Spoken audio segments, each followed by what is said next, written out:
We are live with Louise Potter. Hey, Louise, how are you? Good morning. How are you? Good. So, you are our EXP broker in Ohio, but we are going to talk today about professionalism and the pathways to professionalism. I feel like this is obvious stuff, Louise.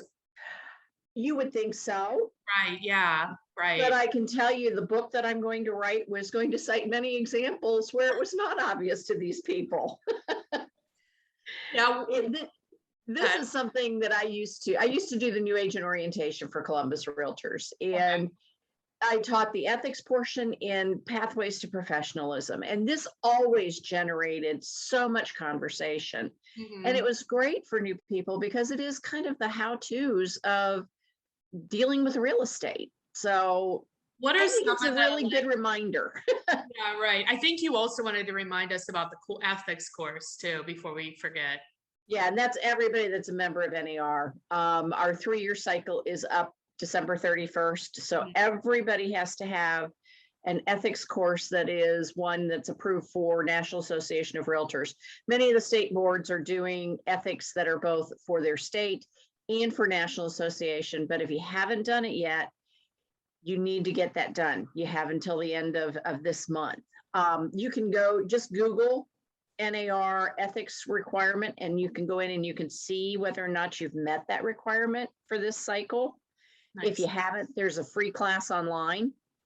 There's no CE for it, but it does meet the requirement. So, Okay. you can do it all right there at NAR's website. Okay. That's a good reminder because we always forget our CE. Yes, we do, which is why mine is sitting in an envelope and I'm driving to the division this afternoon because mine's coming up. It's not late. I just want to make sure it gets there Good because idea. it would not be good to have the entire company shut down because my CE didn't get there. Not do that. That would be terrible. Yes. Okay, so let's go back to professionalism. I can see, I guess I can see where there's certain circumstances where there's like misunderstanding. So when you were teaching the class, what were a couple of the like maybe surprise examples or most common examples you gave to people to demonstrate professionalism? Well, it's divided into 3 sections, this Okay. pathway to professionalism. And you can get to it at the NAR website as well. Just Okay. Google NAR pathways to professionalism. And they've updated them because they were kind of old for a while there, but they have updated them. But it's respect for the public, respect for Professionalism change. property. I'm sorry. Professionalism change. No, but the business practices, because it was first written before fax machines and cell phones and all of those Oh, things. wow. Okay. Okay. Okay. I mean, well, considering the code was written in 1913, and these have been appended to the code of ethics, Yeah. for a lot of years. Okay. So I predate fax machines and things like that too. So I remember those days. But it's broken into 3 sections. There's respect for public property and for peers. Okay. So, That respect for peers seems to be a little dicey. which is why I'm bringing it up because, I'm the one that gets the calls. Right. And I'm the one that feels, the frustration that people sometimes feel when somebody isn't treating either a fellow agent well or the public well, or, it's perceived to be that way. So, I mean, the biggest part of it is follow the golden rule. Do Yeah. unto others as you'd have them do unto you. And I always say it's not do unto others before they do unto you. It is as they would do it, as you would have them do unto you. Do you So hear like a lot of complaints that are valid, or is it just like not like the others are invalid, but just like maybe a little more petty? Or are they like really honestly big things? they can range from everything from petty to ooh, oops, that's big. Yeah. 9 times out of 10, somebody just wants to be heard. Yeah. And it is, we talked last time about communication, and that's why I harp on these things, because Mhm. 9 times out of 10 is a communication issue. I agree with you. That's mostly anytime you're like in a disagreement with somebody. It's like you're not Even if you understanding what don't they're have, saying or whatever. Yeah. yeah, even if you don't have something to tell them, still tell them. I don't have something to tell you. I promised you I'd call you and keep in Right. touch with you, but there's nothing new to tell you, but I'm working on it. Just know that I am. Yeah. Just that call makes such a big difference. This comes down to kind of simple things like when you're entering a property, knock and announce yourself.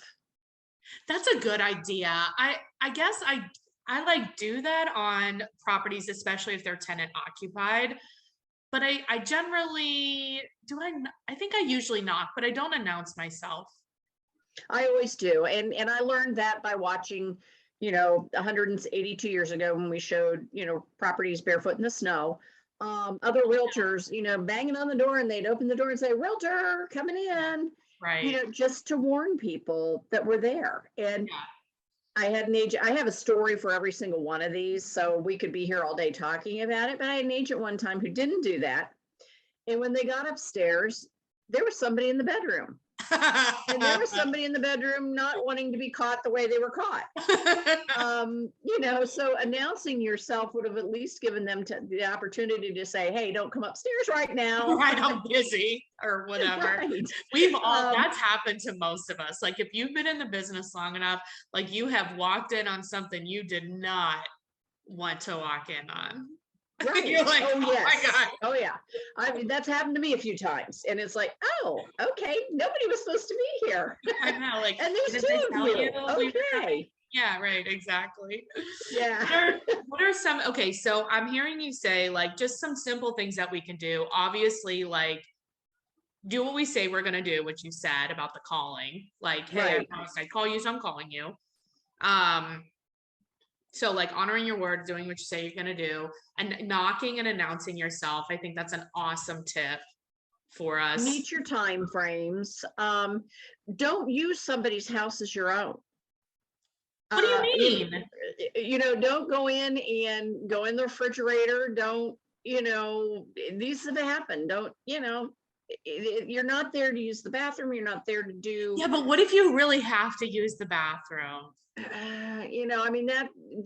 Make sure you clean up and leave it the way you found it. Right. Because I'm going to tell you, there's nothing worse than going in a winterized house and somebody has done that.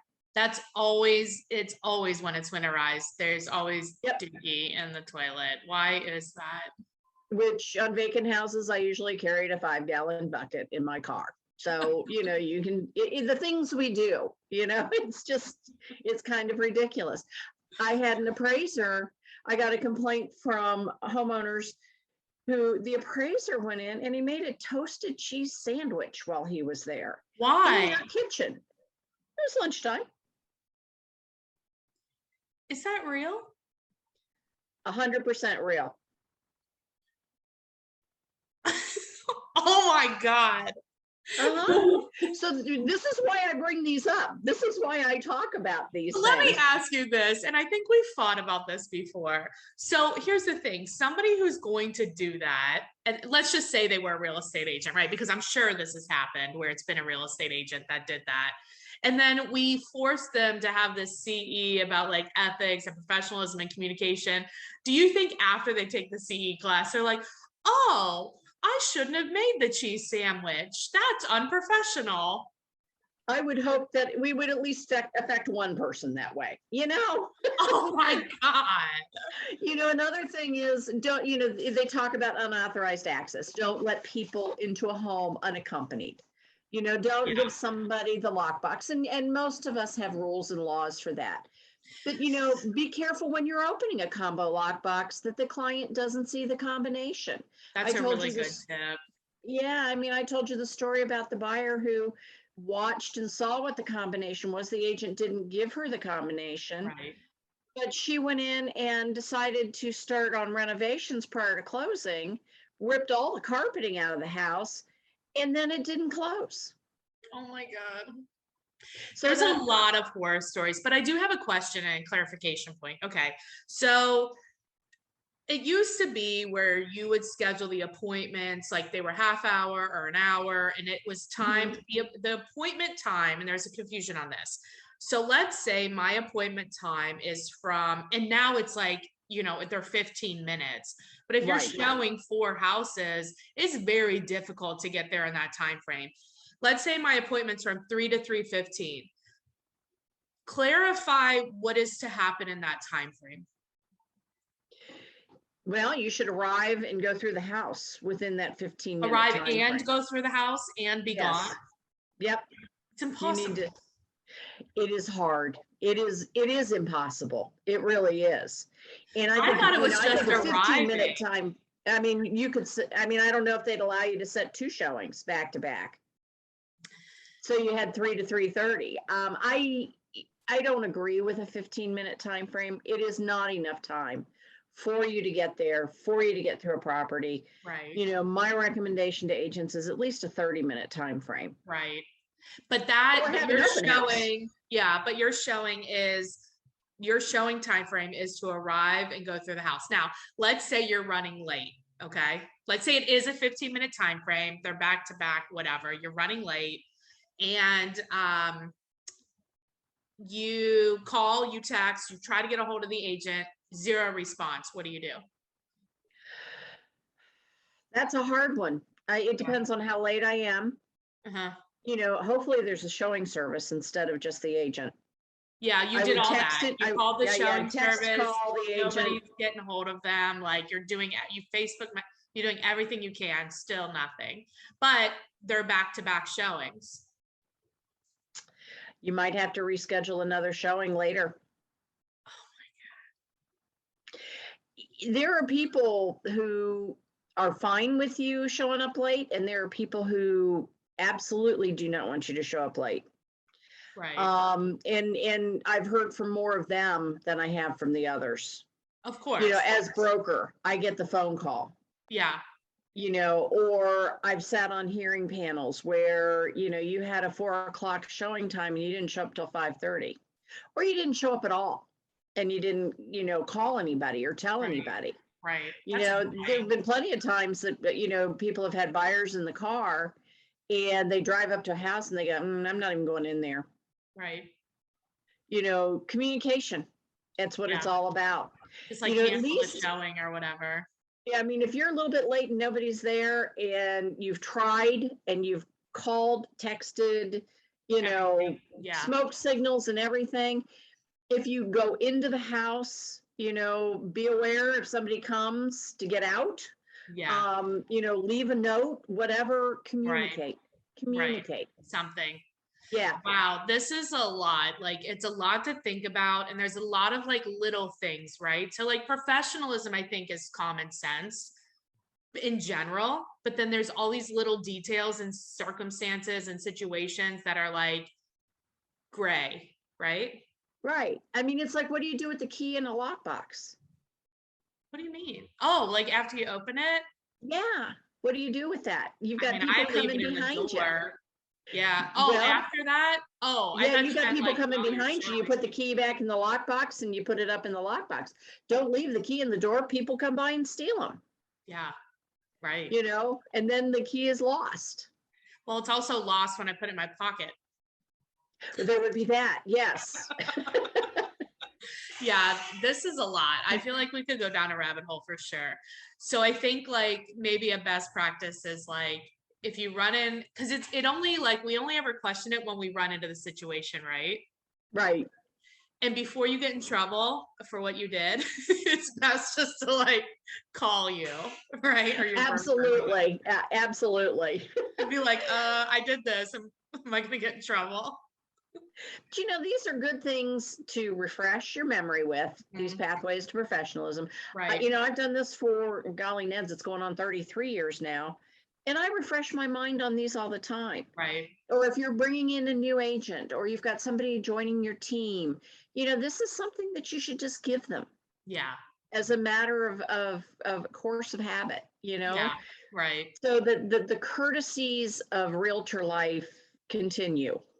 Right. In a world that's not as courteous as it used to be. It's very true. Well, it's a And you don't want to meet somebody with a CC, you know, concealed carry weapon saying, what are you doing in my house? You weren't supposed to be here.